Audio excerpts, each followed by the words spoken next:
Mareykanka ayaa mas'uuliyiin ka tirsan ururka Al-Shabaab ku daray liiska argagixisada caalamiga ah sida ku cad war-saxaafadeed ka soo baxay xafiiska xogiyaha arrimaha dibadda ee dalka Mareykanka.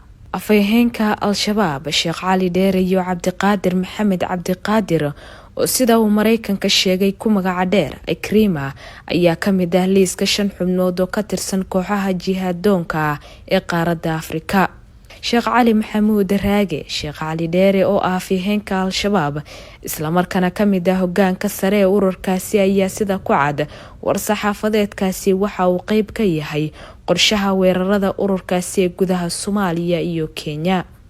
sidoo kale Cabdiqaadir Ikrima ayuu Mareykanka sheegay in ilaa sanadkii 2019 uu ahaa madaxa saadka iyo howlgallada Al-Shabaab wuxuuna sidoo kale qorsheeyay uu hagay weeraro ka dhacay gudaha Soomaaliya. sida awgeed Mareykanka waxa uu sheegay in la xayirayo hantida iyo danaha shakhsiyaadkani.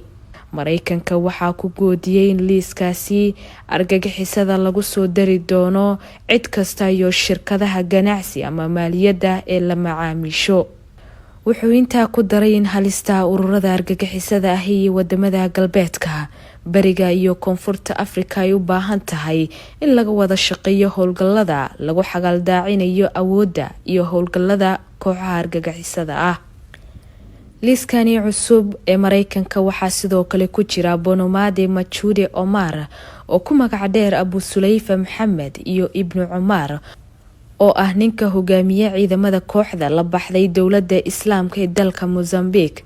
Sinadak Xita oo isna ku magac dheer Abu Qarwaniyad Abu Abdul Hakim Al-Kidali oo ka tirsan kooxda Jamaacatul Nasrul Islam wal Muslimiin ee dalka Mali magaceeda loo soo gaabiyo JNIM iyo Salim Ould Beymat oo ku magac dheer Abu Hamza Al-Shanqitiyad Hamza Al-Mauritani oo isna ka tirsan kooxdaasi JNIM ee dalka Mali. Abu Hamza wuxuu sidoo kale qaraxyada dalka Burkina Faso u qaabilsan yahay kooxdaasi.